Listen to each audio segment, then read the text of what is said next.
Good evening, everyone. I'm Rakhi Gautam from greytHR, the moderator for this Parichay webinar series. Thank you so much for taking out the time and joining us. And I'm thrilled to share that we are conducting the 98th episode of our second season of Parichay. And it's all because of you all that we have been able to do so many sessions. Thank you so much for sticking around for so long, adding to this meaningful experiences that we are trying to provide to all of you, and just being a part of this wonderful HR community. Thank you so much once again. Now, today we are addressing a topic that's not only important from a legal standpoint, but also essential for building safe, ethical, and exclusive workplaces. We had done a session on POSH recently, and since most of you had requested that we do another one and dive deeper into this, we are back with this another session featuring the same expert, CA Ruchika Bhagat, Managing Director at Brooks Consulting Private Limited. But before we get into the discussion and uncover what all we have for you today, let me quickly take you all through the agenda. So this session is currently being recorded. So if you are missing out on anything, you don't have to worry at all. We will be sharing this recording with all of you by next week. And this will also be available on greytHR's official YouTube channel under the playlist Parichay. So you can always go there and watch it later. Now, the first part will be the discussion with our expert, which will then be followed by an audience Q&A. So audience Q&A is where you get an opportunity to ask the speaker any questions that you have, and we will be taking them up one by one. And most of the questions we do, try to cover in the discussion. But in case there are any more, questions that you would want to add and ask, but it's not answered, you can connect with us separately also offline, and we will be take them up. Now, I see over 400 of you have already joined us. So this is going to be a house full today, and we are really excited to do this session. But before that, if you feel that there's another colleague of yours, any friend who you think would benefit from this session today, please feel free to share this link with them, and they should be able to join us live. So these were all the instructions. Are we all okay? Do we have any questions? You can just give me a quick thumbs up, from the reactions, and I'll take it from there. Great. Thank you so much for all those reactions. Now, let's see what all we will be discovering today. Now, sexual, harassment at the workplace is often misunderstood as limited to overt misconduct. But boundaries, consent, power dynamics, and retaliation are all complex realities that we must understand, not just to stay compliant, but to create a workplace which is truly rooted in respect and empathy. So our discussion today will be covering key four areas that would be workplace friendships, power dynamics, and consent in professional settings, false allegations, legal provisions of that, organizational impact, and judicial perspectives, subtle forms of retaliation, and building a speak up culture, and prevention through awareness, leadership, and workplace culture. And of course, to help us navigate through all these key aspects, we are thrilled to have with us today CA Ruchika Bhagat, Managing Director at Brooks Consulting Private Limited. Let me quickly take you all through Ruchika's profile. CA Ruchika graduated from the University of Delhi in 1996 and became a member of the Institute of Chartered Accountants of India in 1988. She is a strategic advisor in setting up businesses in India for foreign companies and taking care of its compliances. She specializes in business advisory, tax regulatory, and risk advisory. She is a business professional with over 24 years of rich experience helping other businesses grow and be more profitable. She has a strong and genuine passion for business growth and sustainability and has vast knowledge of working with Indian companies as well as many foreign companies. Once again, I welcome you today, Ruchika. It's a pleasure to have you here with us today. Thank you, Rakhi. Thanks a lot. In fact, I'm very thankful for giving me this opportunity to be here. And once more, thanks for such a nice introduction that you always give about me. Thank you. Great. Thank you so much for that, Ruchika, for your kind words. Now let's get into the discussion. To start off with, let's start with the nuanced topic that many organizations struggle with: workplace, friendships, and power dynamics. Now, Ruchika, workplace friendships are pretty common. We all are besties with our colleagues, right? But sometimes these lines can also blur. Now, what's the legal or behavioral threshold where casual interactions can start to fall into problematic, territory under POSH specifically, that we all should be mindful of and pay attention to, so that we don't end up crossing that line, or it doesn't negatively impact us in the long run. So, Aki, just as you said, we are all our besties. So we all know that friendship between the common sex, opposite sex, is very common at the workplace. It may be a casual friendship or a special one. So Posh never barred people from making friendship or relationship until that relationship involves coercion or prid pro quo or abuse of any authority. So if that is the case, then yes, definitely it triggers Posh provisions. So while talking about the legal and behavior interactions, they can become problematic under POSH only and only if they involve any unwelcome conduct or behavior at the workplace. So here we have to understand that harassment is not always loud or obvious. It can be just a joke or a look or even a comment, which may seem harmless to the speaker, but ultimately it leaves scars on the other person and it makes the other person uneasy. So if any such behavior that is sexual in nature or is unwelcome, even though it is among the friends, then it falls within the definition of harassment. So if any power imbalance is also there between the two persons, that is the relationship involves any hierarchical differences, that is the relationship consists of manager or subordinate, or there can be a manager or intern, it can be problematic if there is perceived coercion, favoritism, or any career influence. Similarly, if any professional benefits are there, that is any promotions, any assignments are linked to the personal interactions or any such relationship, it may trigger to the POSH violations.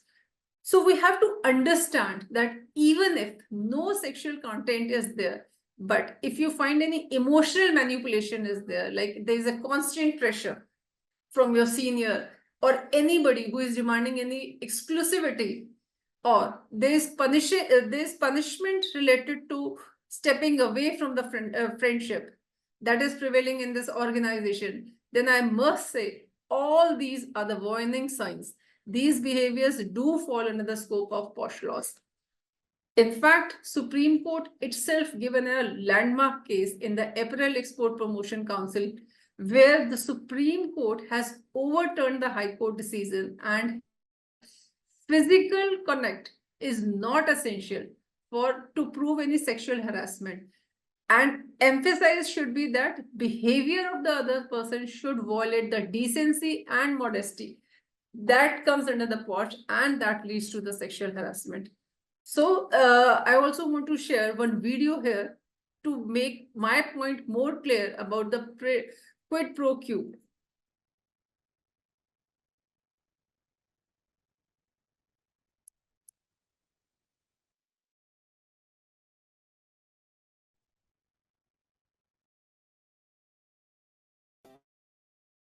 Types of sexual harassment. Procure means this for that, which means you give me something, I give you something in return.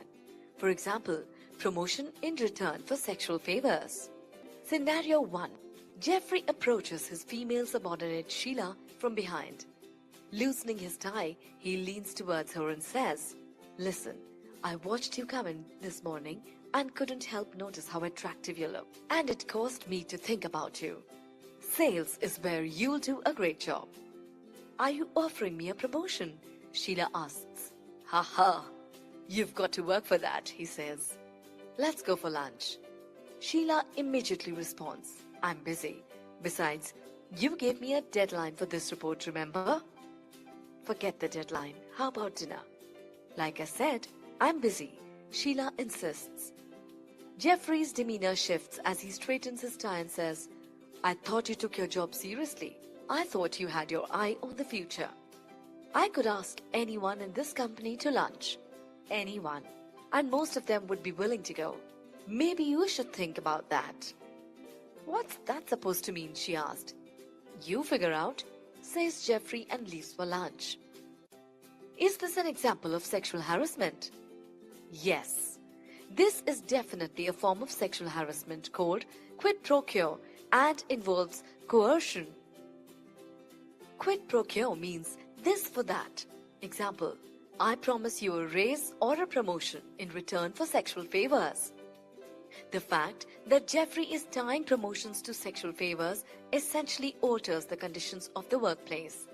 In this example, his behavior could still be considered sexual harassment even if Sheila consents to dinner, and or sexual favor if she can prove that refusing his offers would likely have resulted in some sort of punishment regarding her employment status. She does not necessarily have to say no or stop if it can be proven that she would have been punished.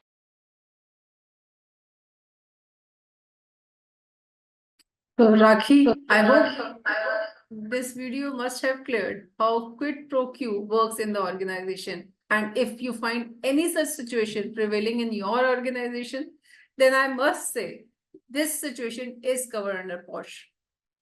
Thank you so much for this, Ruchika. First of all, thank you so much for that, answer that you shared, giving examples of how the power dynamics play a crucial role in, um, in negatively sometimes impacting how you interact with your colleagues, with your teammates, with your managers, and vice versa. And it's important to have set clear boundaries, how you interact with each other at a workplace, and not just physically at a workplace, but also when you are interacting with them online, when you are going with them on an event which is work related. That also adds to keeping a professional, attitude and giving respect to each other. This and on top of that, this video clearly shows how this works, and this is really helpful. Thank you so much for sharing this, Ruchika.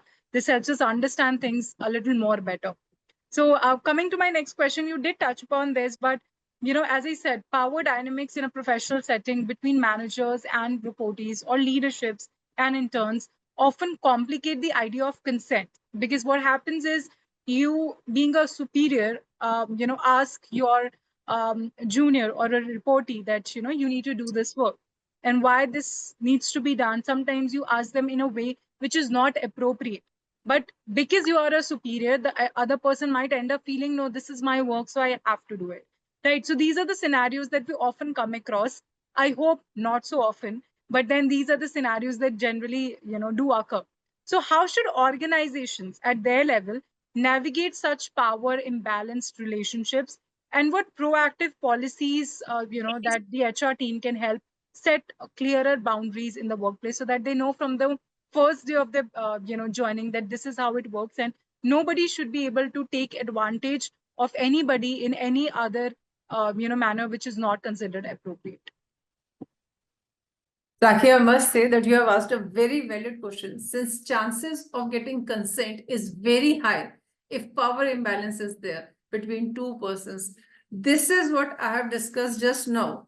So in professional settings, the power dynamic refers to the difference in the authority or influence between the people, like manager and a team member or senior leader or any intern. So these differences can make it harder for a person with a less power to say no freely, especially when it comes to the personal interactions or relationship.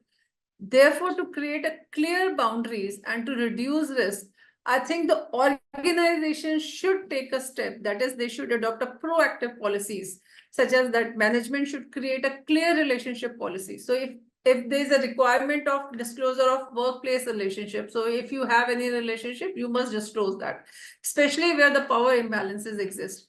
HR should review the disclosures, and where necessary, they should recommend, that is, they should step in and recommend the steps to mitigate the risk, such as reassignments, the cushion of decision making should be there, and appropriate measures can be adopted.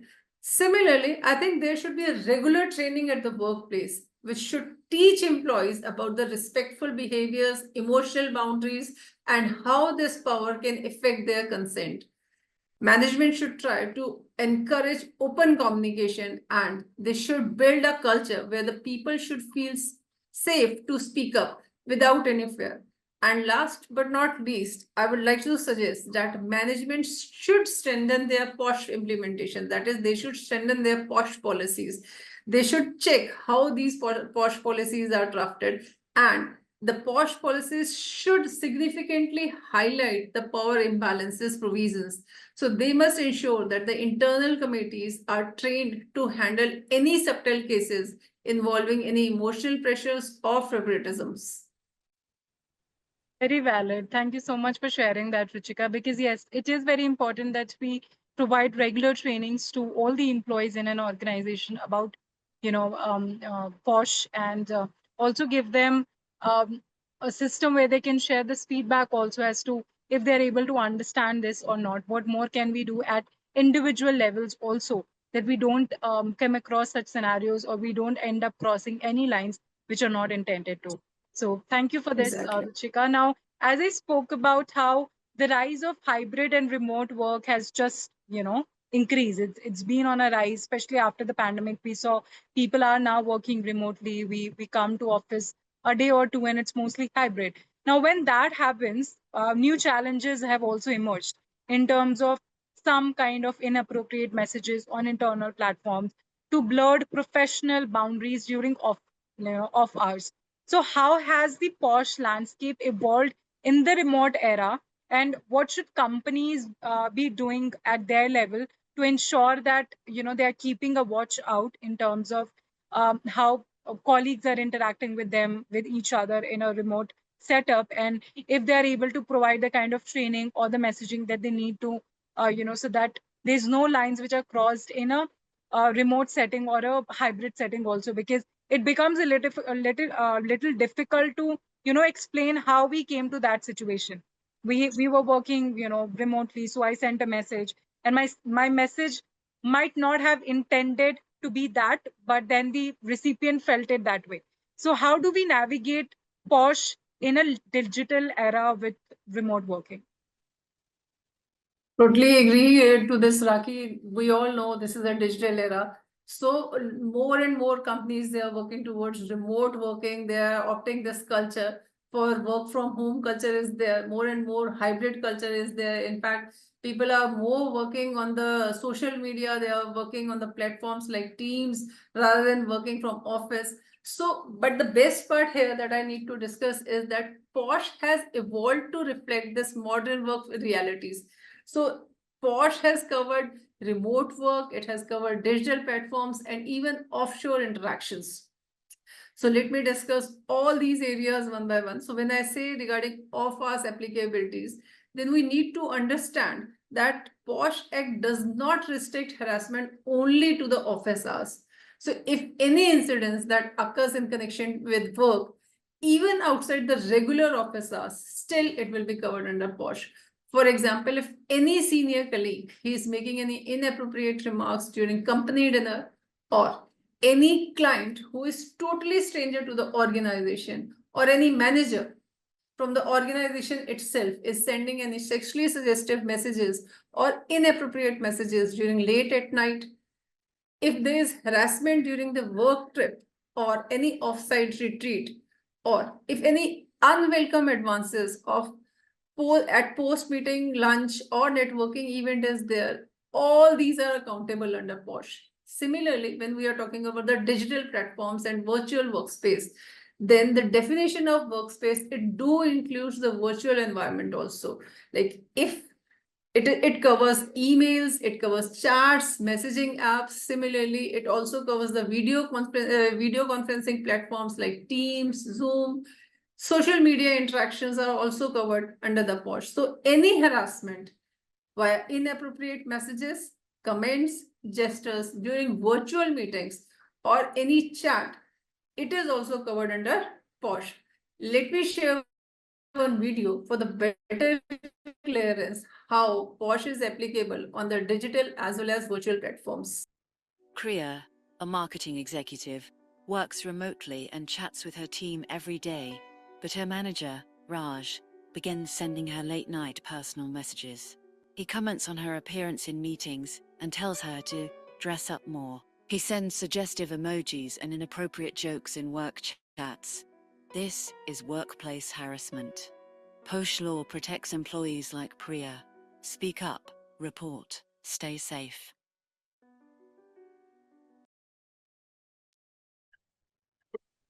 So Rakhi, I hope this video must have given a better clearance how POSH works on digital and virtual platforms. Similarly, while talking about the Definitely. remote areas or work from home areas, so Delhi High Court in Saurabh Kumar Malik case has emphasized that home office is completely covered under POSH. That is, home office will also be considered as workplace only. And if any harassment is there, then that is also covered under POSH. So POSH Act recognizes that harassment which can even occur outside the physical office spaces. That is, remote workers are protected if harassment is linked to their professional roles or interactions. So even without physical proximity, you see, the harassment can manifest in the several ways. Like it can be through sexually suggestive emails, text, or chats. It can be through any unwelcome personal questions or flirtatious messages on the work platforms. In fact, when you're working from home and you see any inappropriate comment that is appearing for your parents or for your attire, or you find then any staring is there during the video calls, or any suggestive virtual background anybody is having, or any filters that are being used, this all are covered under the POSH harassment. So also talking about the social media and informal channels, if anybody is tagging you or messaging you inappropriately on the personal platforms, or if anybody is commenting on your photographs or on your post in a sexual or intrusive manner, so these all are covered under the POSH. In fact, nowadays, companies are revising their anti-harassment policies to clearly include the digital behavior as a part of the policy. They're also offering a specific training on the digital etiquettes and ensuring that internal committee is prepared to handle complaints from the remote work employees through the virtual channels. Thank you so much for this, Ruchika. And this really helps us understand that, and it's a good thing. It's a landmark, initiative from the government as well, that the employees are protected at all costs, and it's not restricted to just being in a physical proximity to a person, to a colleague within the office. Because what happens, work has evolved so much, the kind of, and it's become so dynamic that people, as we discussed, people are working remotely, they're connecting through chats, through meetings, virtual workplaces. So it's imperative that when we talk about such issues, these are addressed and covered for all these virtual workplaces as well, because this helps us just make the workplace more safer, more uh, you know um, respectful for all employees who are working, and that we ensure that you are being protected, and we ensure that regular trainings, through regular trainings, through sensitization programs, we are briefing you on what can be subjected as sexual harassment, or what can fall under POSH, and what you need to be mindful for. In fact, even when sometimes this happens, right? I did not intend that to happen. So for all those scenarios, it does help. Social media plays a big role today. We are all active on social media, and the kind of content that we consume, it's sometimes like, we keep sending each other reels, but the kind of reels that you are sending to the person, if they're okay, if they're comfortable with it, or are you in any way offending them, manipulating them, negatively impacting the way they would look at you the next time they see you, is very important. So it's good to know that this is covered for all those workplaces as well. So this helps. Thank you so much for this, Ruchika. Now, before we move on to discussing about the legal provisions that comes with POSH, and sometimes also the kind of impact that it has, that POSH or false cases sometimes have on organizations, we'll be covering all that in the next part. But before I do that, let me just quickly launch a poll to understand from the audience also as to how confident are they, in terms of navigating workplace boundaries under POSH guidelines. So I'm just going to launch the poll now. Now, this is so that, this we kept the poll now after 3 questions, after we have discussed about what falls under POSH, what are the kind of different scenarios that, sexual harassment occurs in. This question we have asked you now so that you know that, okay, this is what it is.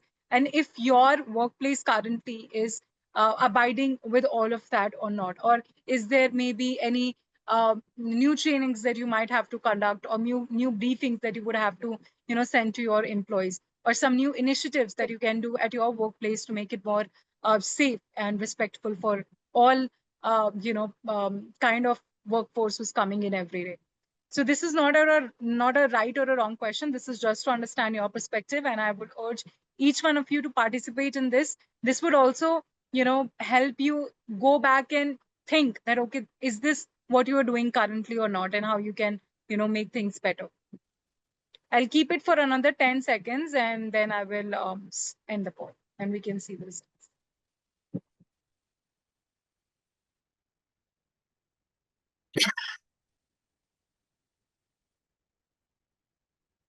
Okay, I will end the poll now and share the results with all of you. Okay, so 71% of you say very confident, which is great. If you're confident about, navigating workplace boundaries under POSH guidelines at your current workplace, this is great to know. 25% somewhat confident, and then 3% not confident, 2% unsure. So those who are not confident, they are unsure, maybe this session would help you understand it better. And for any queries that you may have, you can also separately connect with Ms. Ruchika. Their team, her team can help you do sessions, seminars, if that is something that, is something that you're looking at currently. So I'm sure they would be happy to help. Is that so, Ruchika?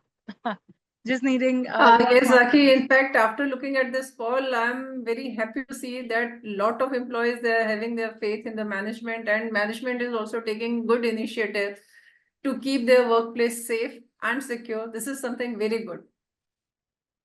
Definitely. Okay, so moving on to the next question, which is, now data do suggest that false reports are, under POSH are very rare.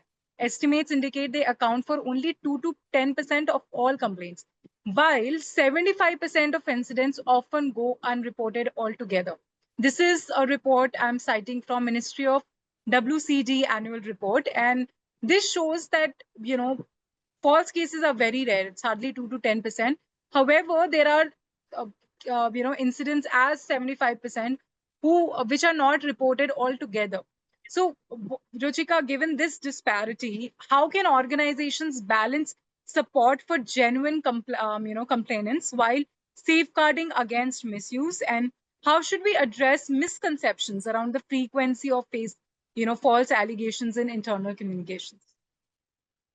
Well, that's very powerful question, Rakhi, and it really goes to the core of what it means to create a workspace.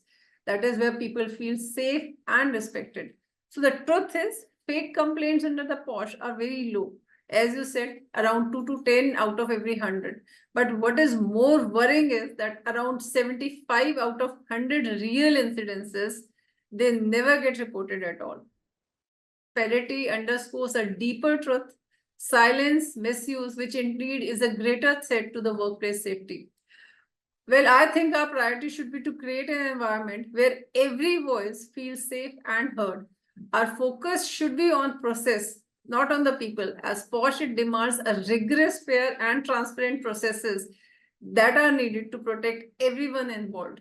So to make sure that complaints at the work are handled properly, so we need to support the real concern while also preventing misuse, as both are equally important. For this, organizations should set up IC, that is internal committee, that are neutral and trained to understand gender issues and legal rules. It is also important to keep things confidential and make sure no one faces backlash for speaking up. That is, every complaint should be heard properly with the clear reasons given before the final decision, and there should be a way to appeal if required. IC committee should also look into each case carefully without being biased, and they should collect the facts and listen to everyone before making any fair decision.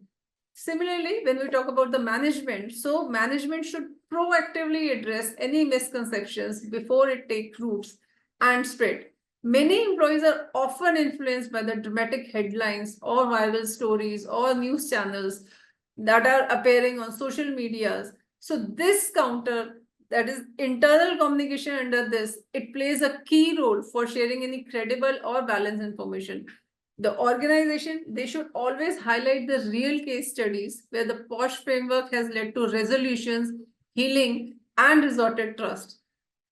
I also say that here it is equally important to reinforce the due processes that are designed to protect everyone involved, not only just complainant.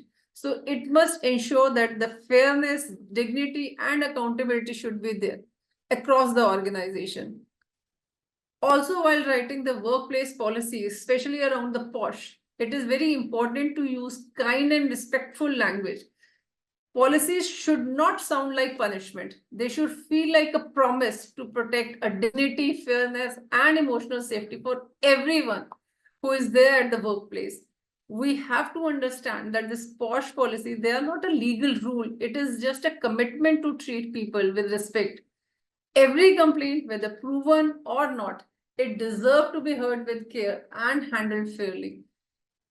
What I believe is that we should go beyond the rules. That is, the policymakers should train to handle real life situations so that they can support managers, internal committee members, as and when the things get complicated. So this also includes understanding emotions, recognizing hidden bias, responding with empathy. They should also be encouraged about how power difference can affect people comfort, how someone's gender, background, or identity shapes their experience, and how to respond gently when someone has gone through something very difficult.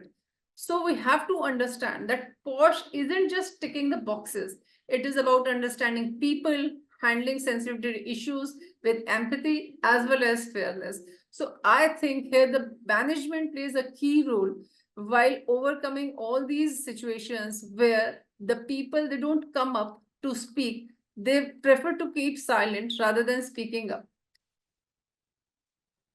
Very valid. Thank you so much for sharing this, Ruchika. And it's so important that we understand this, that it's not that we owe anybody anything. It's our responsibility as individuals, as human beings, as decent human beings, to respect each other and to speak about any wrongdoings which are happening, whether it's in your personal, space or in a professional setting. And as you mentioned about the role of leadership, it becomes very crucial. The role of management here, that if there is any complainant, coming to them with an issue, with a scenario like this, they should be understanding, they should be empathetic, they should listen to them without judging them, first of all, asking them questions, about why did you do this if you were not comfortable, or why did you respond in the first place. So it's very important that we create a safe workplace where it's not just that people can, come to you and talk to you, but also you give them the freedom to truly, share what they have been experiencing, and you listening to them. It shouldn't be a tick off the box, as you mentioned. It's an imperative mission that should be part of every organization in order to create safe workplaces, inclusive workplaces, workplaces where people are respected, people have respect for each other, and it's a very good, thriving environment to be in. So thank you so much for sharing this, Ruchika. Now we spoke about how and what we can do for genuine complainants so that they can come forward and speak about any wrongdoings, right? But what happens in terms of legal remedies which are there in cases of proven false complaints? Because when it comes to a professional setting, or in any scenario, right, there's a reputation that everybody carries. Now if there's a false complaint that happens, that reputation obviously, I don't want to say goes for a toss, but they do get judged. They face harsh comments from the society, and they sometimes are framed as, if it in case of a false complainant, which is a proven false complaint, they are punished for something that they did not do in the first place. So in cases of proven false complaints, if you could please walk us through the legal remedies which are available, and how organizations can handle such cases sensitively, first of all, without discouraging genuine victims from coming forward.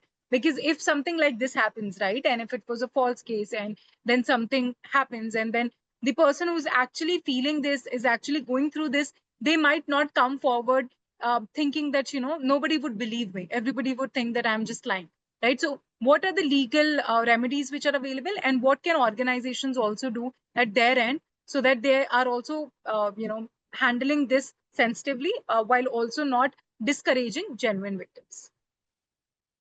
So Rakhi, recently in 2025 itself, Justice N. Koteshwar Singh from Supreme Court, he has given a statement in his judgment where he said that false allegations under the workplace harassment law are not just procedurally disruptive, they compromise the integrity of the entire redressal system. So he specifically said that we are here to protect those who speak honestly. At the same time, we cannot ignore the complaints. They have to be handled with care and fairness, as you rightly said. So in India, the POSH and criminal law as well as civil law, they all go hand in hand to provide a clear recourse against anyone who is knowingly, falsely complaining against the other person, especially under the workplace harassment. So Section 14 of POSH Act, it contains the punishment for the malicious complaints as well as the false evidences. So this section, it empowers the internal committee to take action if after any proper inquiry they find that the complaint that was made was with malicious intent, or the complainant knew that the allegation was false, or any false or misleading documents were submitted at the time of hearing, or if the witness he has given any false evidence during the inquiry. So if any such situation is there, then internal committee has the remedies against such persons, and they can take a disciplinary action against such person, or they can also take action against the organizational service rules. So if in case the organization do not have any service rule, then they can proceed for the civil and the provisions under the Civil and Criminal Act. Similarly, if any individual who knowingly submit a false documents or testimonies, then they can also face penalties and prosecutions under the Act. In fact, Bharatiya Nyaya Sanhita and criminal law, they also contain the various provisions against the persons who is providing any false allegations or who is providing any false evidence. So they always say that they have to be punished. So they contain the provisions for the punishment. So if any person who is providing any false information with the intent of harming any other person, then he may be imprisonment. He may face imprisonment up to 1 year. If this is intended to injure any person, then it may extend to 5 years. In fact, if a defamation case, if anybody is filing any harming reputation of any other person, then there can be a criminal defamation case that can be pursued against this person. Similarly, we can also seek for the damages or a compensation from the person who has ever given any such false complaint or who has provided any false evidences. So this is whole about the provisions about the in the civil and criminal law as well as in POSH Act. But we all know that prevention is better than cure. Therefore, there must be a culture at the workplace that should always discourage the false complaint. We all must understand that how organization handles the false complaints can either reinforce the trust of the employees in the management, or it can erode that trust. So here's how we have to respond to all this nuance. So if in case there is such culture that where the false complaints are filed, then IC committee or management, they have to make sure that complaint is false. First of all, they have to take this step that they have to ensure that complaint is false. So unbiased investigations, and they should avoid any premature labeling of the complaint as a false, unless and until it is clearly established. So you can say, yes, this complaint is false. So they have to make unbiased investigation. After making those unbiased investigation, then only they can come to this point that yes, it is false or it is totally correct, even though it is not substantiated. Similarly, if they should clearly communicate to the employees that good faith complaints will always be protected, even if they are not substantiated. Anybody who is framing POSH policies, they should always keep this on the back of their mind that any malicious complaints, even though they are extremely rare, that we all know, but they should be handled very carefully with good faith seeking resolutions, not retaliation. That should be the main focus while drafting the policies. Similarly, if lack of evidence is there, then it does not imply that they are false. These complaints are false. So if complaint cannot be substantiated, as I've been saying, that it does not automatically means that complainant has acted in in any ill intent. So we should always first perception is that complaint is filed with good intention. It has never been filed with any ill intention. Action against the false complaint will be taken only when there is a clear evidence of the malicious intent. That is, if it is proven that complaint was deliberately fabricated to harm anyone. So this approach ensures that honest voices are always protected and employee also feels safe while reporting any misconduct without any fear of being penalized for unproven claims.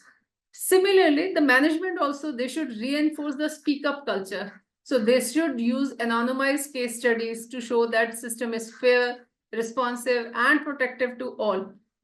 They should encourage bystander reporting. In fact, I always suggest the people, whenever I'm there, I do counseling, I always suggest management that they should always encourage bystander reporting and the normalized conversation around the workplace. That is, there should be dignity and boundaries should be there in the organization. So in these cases, the organization have the responsibility to act fairly, protecting the integrity of their processes without silencing those who genuinely need support.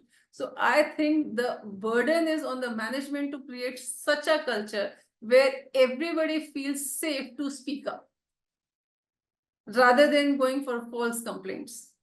Very valid, very valid. Thank you so much for that, Ruchika, and for such a comprehensive answer. I must say this was really helpful, and I'm sure the audience would also agree with me on that. So thank you so much for sharing this, scenario-based answer and case by case as to what the management can do, what an individual can do, and what HRs can do to create a culture which is, inclusive, which is safe, which is for employees to come in at the workplace and thrive rather than come across such, misconduct. So thank you for that, Ruchika. Now, before we move on to the next question, I just have a couple of more questions from my side, and then we can take the audience Q&A. But before we move on to that, I just want to launch another poll for our audience to, understand what is their biggest barrier in reporting harassment in their organization. So I'm just going to launch the poll now. So what's the biggest barrier to reporting harassment in your organization? Is it fear of retaliation? Is it lack of trust in the ICC? It is low awareness of POSH process, stigma or embarrassment, or no barrier at all. I would urge each one of you to please participate. This is just a tab that we require, but this would help us understand where we are as a community in creating safer workplaces and what more can we do at our level. I'll just keep this poll for another 10 seconds and then I'll share the result with all of you.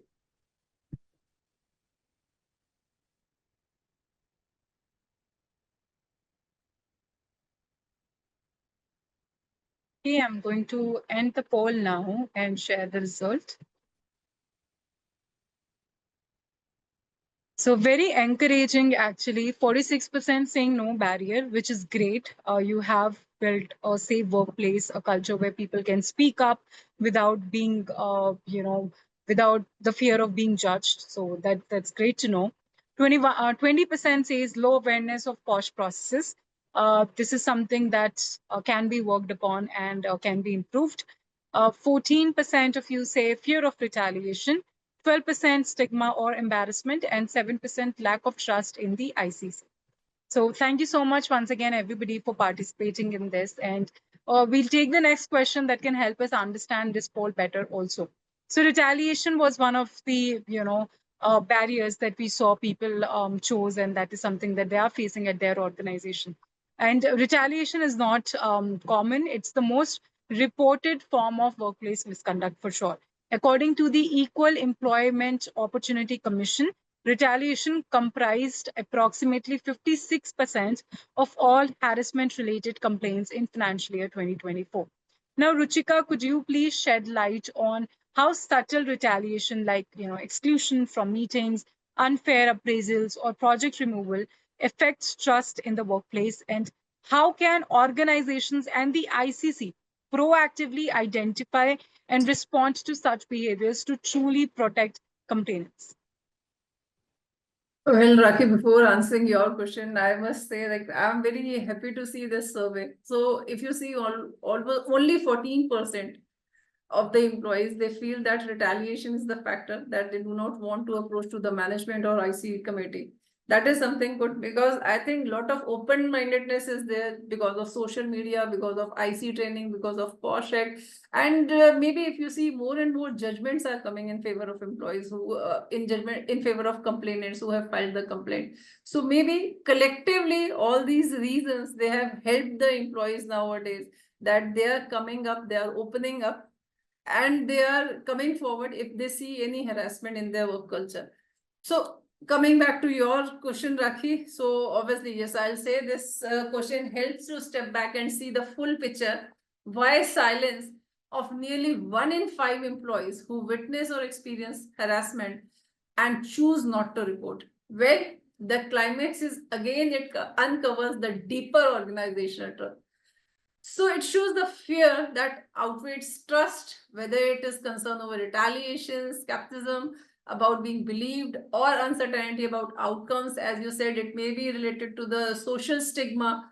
So these are the signals of breakdown, not only in policy, but also in a psychological safety. So for HR and leadership, I think the challenge isn't just providing a reporting mechanism, if you see. It is to build a culture where speaking up feels safe, reported, and worthwhile. So, Raki, 85% of the employees, they normally say, whenever I do a survey or whenever I go for counseling, normally 85% of the employees, they say they are more likely to report harassment if anonymity is granted. So for this, I believe anonymous reporting isn't a checkbox, it is a cultural signal. When it is done right, it tells the people your voice matters and your safety is not negotiable. So any anonymous reporting channel, that is, it can be adopted by the management, it can be all voice, it can be internal com or 360-degree, anything that offers any encrypted two-way anonymous communication, it should be adopted by the government, because they are not just tech. It is a trust architecture where the employees can submit their concerns without revealing their identity. HR can also respond, take follow-up questions, and offer support, all without compromising the identity. So this creates a feedback loop that is both secure as well as human. Similarly, report can be submitted through Slack, it can be submitted through text, it can be submitted through emails, QR codes, phone, or even meeting employees where they are, not where the system expects them to be. We can also make retaliation a zero tolerance issue. It should be communicated often to all the employees, and it should be enforced visibly and should be included in the policies at the time of onboarding and training of the employees. Leaders can speak openly about reporting mechanisms. They should tell their employees what are the mechanisms in the organization that should be followed if they have any complaint. Even they can share the anonymized examples also of the resolved cases in their organization. So this signals a safety and seriousness of the management. Bystander empowerment, which I always support, that bystander empowerment should be there. So it should always be encouraged. We should train the employees, not just also to support. Witness often fears of being disbelieved. They should empower. We should be empowering them with language or protocols and help them. Otherwise, all these cases, they can go into the silence. We can do regular pulse surveys. So they are not the temperature checks. They are the trust barometers, which each and every management, I think, should follow. Management can use them to spot trends, blind spots, and emerging risks in their organizations. We can also have a humanized process by equipping HRs with the skills to respond with empathy, not skepticism. We need to understand that often first response, it always determines whether someone ever will speak up again or will not. So feedback loop should be created. After a report, there should be a follow-up. Management or HR or IC committee should always do a follow-up. They should always check whenever the case is closed, how the person has felt. It really builds a relation of equity and continuous improvement. I think if the management is going to follow all these steps, then any person who is facing retaliation, any person who is facing harassment, they will be free to open up. They will never try to close any case to themselves only. They will open up and speak up against the person. Thank you so much for this comprehensive response, Ruchika. This really helps, and this shows what really a respond is, rather than brushing off, the voices of the victims, Exactly. or rather than actually going through the process. What needs to be done is this, not at just the ICC level, but also at the management level, at the level of HR team. So this really helps. Thank you so much for this. Now we are coming to almost at the end of our discussion. And before we jump onto the audience question, I just have one last question, which is, training is often treated as once a year ritual that we do every start of the year. We do one POSH training. We send the link to our employees and say, hey, you need to do this and complete this training by the end of this month, and that's about it. But does that really suffice? Is this the kind of culture or the kind of initiative that we would be doing in order to create a workplace which are safer and inclusive, right? So effective prevention definitely needs more than that. So in your experience, what are the best practices for building a truly respectful and harassment free culture, and one that moves beyond token training to real awareness and leadership driven accountability? Well, that's very vital question, Raki, and it really goes straight to the heart of what meaningful compliance and culture building should look like. So POSH training, when treated as a once a year formality, it misses the mark. Real prevention demands ongoing dialogues, leadership ownership, and workplace culture where respect is just not taught, it is lived daily. So let me discuss some strategic framework that management can adopt so that these frameworks, they are beyond the ritualistic POSH trainings, and they should really adopt the real culture transformation. So leadership, as I always say, is always led by the example. So it is not enough to talk about respect. The leader, they themselves should show up through their actions. They should respond to any misconduct quickly and openly without hiding those issues. And they must consistently remind everyone why a respectful workplace matters. When a leader takes the accountability seriously, believe me, it sets the tone for the entire organization. Similarly, the training should be practical and engaging. It should not be just a boring slideshows. Just so using real life examples, role playing, case studies, it helps the employees to connect better with the topic. So when people see how situation might have actually played out at the work, they are more likely to understand what harassment look like, how to step in safely, and how to report openly. Similarly, as I always say, bystander empowerment must be encouraged. That is teaching everyone how to notice and handle bad behavior. It is much safer way than aligning the people directly involved.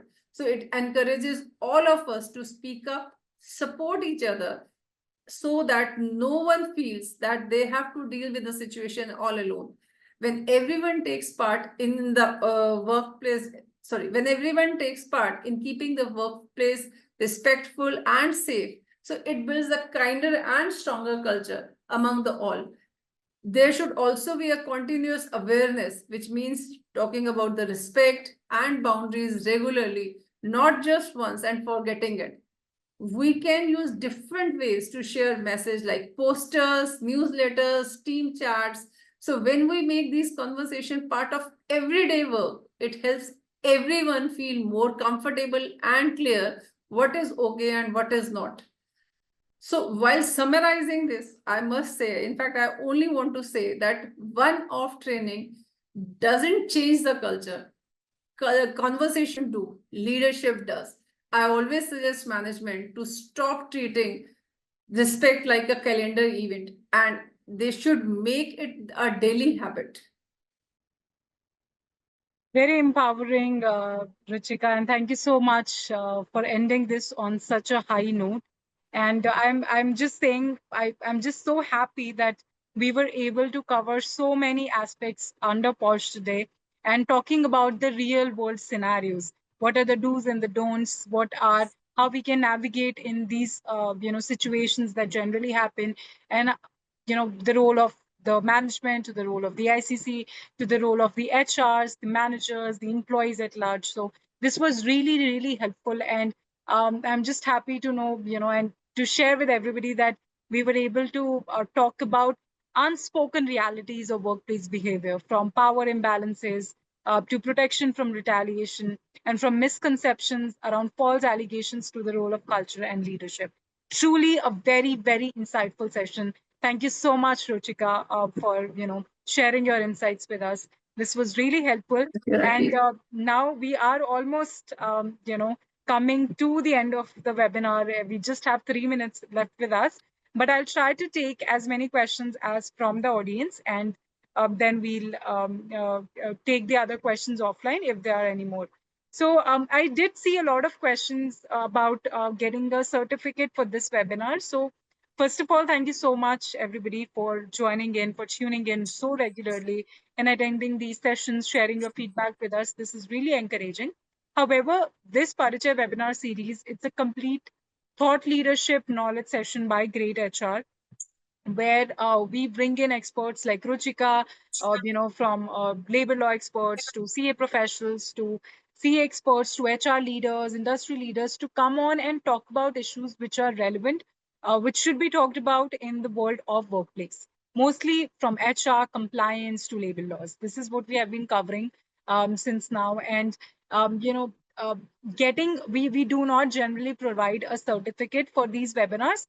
You can always access this webinar later when you want to brush up your knowledge, go back to the discussion and see what all was there covered. So you can do that anytime on our greytHR official YouTube channel.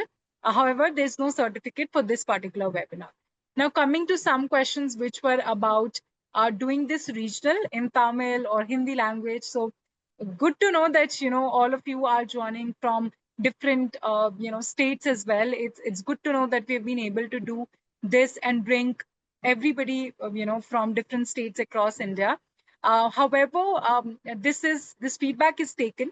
We'll surely see what we can do in terms of providing more personalized region language specific webinars for you, and this will be shared with the team. Thank you so much for that. Now, coming to the questions which are there. The first question is, I'll see some of these questions. Most of these we have already discussed, but I'll still see what we can. This one question is from Richa. What about situations where males are harassed by females? And can you throw some light on actual cases of do's and don'ts females should be careful while dealing with male colleagues? Well, Richa, in this case, answer to your first question, that males are harassed by females. So unfortunately, POSH is not covering that provision currently, but might be, we'll be having the same in future, because yes, some studies are going on this also, and most likely, let's see and hope for the best. Maybe we'll have some case laws over this also, and POSH provisions will be covering male harassment also. And as you said, that some light where the actual cases do and don't for the females regarding careful. So look, we have to follow work culture. Nobody should go out of their boundaries. One thing. Second thing is, as such, there is no defined laws anywhere or no defined provisions anywhere, what you have to do and what you don't have to do. So these are so I think this is something that is inbuilt mechanism. You have to draft yourself to up to which boundaries you have to interact with others. Thank you for this, Richa. Next question is from Prasanta Kumar Das. How ICC can be formed? If you can please elaborate on this. We did discuss in length about ICC in our previous webinar. So for all of you who were unable to attend our previous session, you can just go to our YouTube channel and search through it, and you can have a full-fledged session on that. But I will let Ruchika take this one up also. So IC committee has both internal members as well as external members. So you need to have one external member and at least 3 internal members, where one male member should be there. And these internal members, whosoever are there from the organization itself, they should be senior members from the organization. So this is the basic requirement for IC committee. Thank you for this, Ruchika. Moving on to the next question. Just a moment. This question is from Shalini. How can one get POSH certified? POSH certified. So for getting POSH certifications, I think there are various institutes. There are, in fact, government institute, recognized institute is also there. Those who provide this POSH certification training. So once you get through this training and I think some written tests are also there, post that you can get this certificate. Understood. Thank you for this, Ruchika. Moving on to the next question. A lot of these questions about female and male dynamics in terms of how POSH is legally for female employees currently. But as Ruchika mentioned, we are hopeful that there would be stricter laws which would be gender inclusive, and we would have all different, genders being protected in the under the POSH law. Moving on to this question from Leela Datta. Does the POSH policy need to be created only by a POSH certified person? Second, does the ICC mandatorily need to have a consultant on board? So this is by Leela. So does the POSH policy need to be created only by a POSH certified person? So you need to have a POSH certified person in your internal committee, first of all. So if that person is there, POSH policy is drafted. POSH policy, you should, it's like a collective effort of the management and IC members. So collectively they draft the POSH policies, keeping all the scenarios in mind. And your next question is, does IC member mandatory need to have a consultant? IC, yes, you need to have an external member who is a consultant, who is POSH certified on board. Thank you for this, Ruchika. Next question is from Ashish. We did discuss this, but if you would just want to, elaborate a bit, kindly update what are the punishment for those who filed the POSH allegation and found that it's a fake case. I have just discussed this section 14 of POSH Act. It contains the provisions against all those who have filed any false evidence or who have done any false complaint. It's not only about POSH Act, but also there are provisions under criminal and civil law also against this. So if any person, he is defaming any other person by filing false complaint or by filing false evidences, then there is also provision in criminal as well as civil act. This next question is from Kalai Selvan. Can consent be withdrawn after initially agreeing to something? Can consent be withdrawn after initially agreeing to something? So, look, once you have filed the complaint to to your IC committee, then your IC committee will take up that case, and if you can prove that IC committee due to any reasons that, and there should be a valid reason for the case, otherwise it will be taken up by the internal committee and they will discuss this case. Understood. Thank you for this, Ruchika. Moving on to the next question. I'm just seeing there are some questions that we've already discussed. A lot of these questions on recordings, yes, the recording of this webinar will be shared with all of you, and it will also be uploaded on our official YouTube channel, so you can go there and watch it later also. We are also answering your questions in the chat, so I hope anybody who's asked a question can see their responses being answered there. Next question. Okay, number. So this question is from Sabanaz Sheikh. Can you please explain the number of members and what are their qualifications required for IC committee? So as I just said, that IC committee should have external as well as internal member both. And for external member, she should be compliant with she should be POSH certified trainer. One thing. Second thing is regarding the internal members. So one should be a male member and other can be female member. And these members, they should be the part of the management. That is, they should be the senior members of the company who can be a part of the POSH trainers or who can be part of IC. Understood. Thank you for this, Ruchika. There is a comment from Prasanta Kumar Das. When the term ICC changed to IC, no, it's not changed to IC. We are saying IC committee, whereas ICC is Internal Complaints Committee. So it's the same thing. It's not changed. It is ICC. If you're saying Internal Complaints Committee, so it's ICC. If you're saying IC and then committee, so it's the same thing. I hope I was able to clear the doubt there. There's one feedback from Prithvi SV Ruchika. Thank you so much for your valuable session. So thank you, Ruchika, for this. Thank you. Okay. Moving on to next question. Is it mandatory? This is from Sangeeta. Is it mandatory that POSH trainings be done by POSH trained trainers or even HR can do it? Look, just now I have discussed that external member has to be a POSH trainer. So yes, it has to be done by the POSH trainer because they better know. They are doing this, they have this experience, they know how to handle the case if any case come across in the organization. So that is why it has the external member, it has to be a POSH trainer, certified POSH trainer. Understood. Next question is from Ghoos Pasha. Can the same committee member be in the ICC for more than 3 years? Yes, it can be. You can if can the same committee member can be of ICC for 3 years. Look, okay. So after every 3 years, you need to change the members. You need to change the members of the committee. But anyhow, the external member, it may be some other person, but external member has to be from outside. Understood. Next question is from Shailaja. Can internal trainer also conduct POSH training?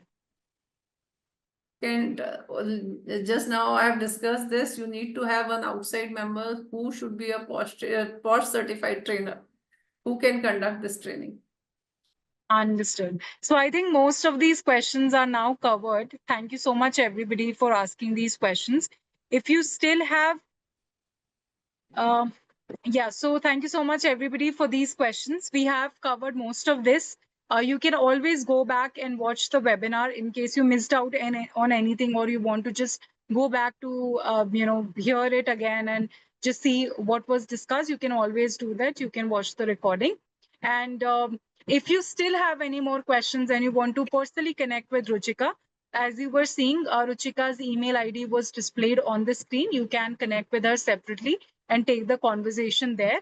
There are some questions which were about, seminars that Ruchika's team can conduct. So those are also answered to you. So thank you so much once again, first of all, everybody for being here with us, for making this session so insightful with your insights, with your questions, with your engagement with the poll. Really appreciated. And of course, to you, Ruchika, thank you for your time and valuable insights. Your clarity and depth on this topic has been truly empowering, and it was a pleasure to host you. Thank you. Thank you, Raki, for giving me this opportunity, as I always say. And thanks to all the attendees here.